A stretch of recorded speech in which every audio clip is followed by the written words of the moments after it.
વડોદરા જિલ્લા સહકારી ખરીદ વેચાણ સંઘની 3 બેઠકો યોજાઈ. ચૂંટણીઓ અગાઉ 12 બેઠકો બિનહરીફ થઈ હતી. જોકે 3 બેઠકો માટે કોકડું ગુંચવાતા આજે યોજાઈ રહી છે મતદાન પ્રક્રિયા. શહેરના જુબલી બાગ તરીકેશ્વર મહાદેવના પટનાંગણમાં મતદાન થઈ રહ્યું છે. વાઘોડિયા પાદરા વચ્ચે કરજણ તાલુકામાં ભાજગઢ ઊભી થતાં ચૂંટણીઓ યોજાઈ રહી છે. દરેક તાલુકામાં 30 થી 35 મતદારો મતદાન કરશે. સહકાર સંઘની આ ચૂંટણીમાં 2 બેઠકો કરજણ અને પાદરા બેઠકો પર ભાજપા વિરુદ્ધ ભાજપાના ઉમેદવારો વચ્ચે ચૂંટણી જંગ છે. વડોદરા જિલ્લા સહકારી ખરીદ વેચાણ સંઘની ચૂંટણી માટે 4 નવેમ્બરથી પ્રક્રિયા શરૂ કરવામાં આવી હતી. જોકે ઉમેદવારી ફોર્મ ભરાયાની સમયમર્યાદા પૂર્ણ થયા સુધી ભાજપે મેન્ડેટ સહિત ઉમેદવારની યાદી પ્રસિદ્ધ નહીં કરતા મનફાવે તે રીતે સહકારી અગ્રણીઓએ ઉમેદવારી નોંધાવી હતી.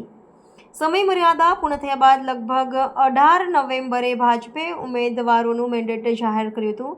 જ્યારે ફોર્મ પરત ખેંચવાની તારીખે પ્રતિસ્પર્ધી ભાજપના સહકારી અગ્રણીઓ પૈકી દ્વારા પાદરા અને કરજણ એક ઝોનમાંથી ભાજપના અન્ય સહકારી અગ્રણી ઉમેદવારે ફોર્મ પરત નહીં ખેંચતા 2 બેઠકો પર ભાજપ વિરુદ્ધ ભાજપનો ઘાટ સર્જાયો હતો.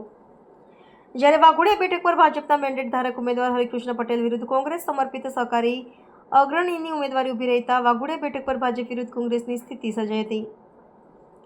ભાજપા ધારાસભ્ય અને પૂર્વ ધારાસભ્યના ઉમેદવારો પ્રમાણે છે. કરજણ વિશાળ પટેલ, સતીશ પટેલ પૂર્વ ધારાસભ્ય ભાજપાના ઉમેદવાર, ધર્મેન્દ્ર પટેલ હાલના ધારાસભ્ય, અક્ષય પટેલના માનીતા ઉમેદવાર.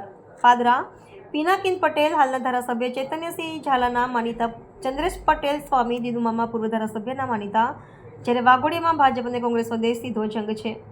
જ્યારે બીજી તરફ દિનુમામાએ પણ મતદાન બાદ ચૂંટણી બિનહરીફ નહીં થતાં નારાજગી વ્યક્ત કરી સતીશ નિશાળિયા પર નિશાન તાક્યું હતું.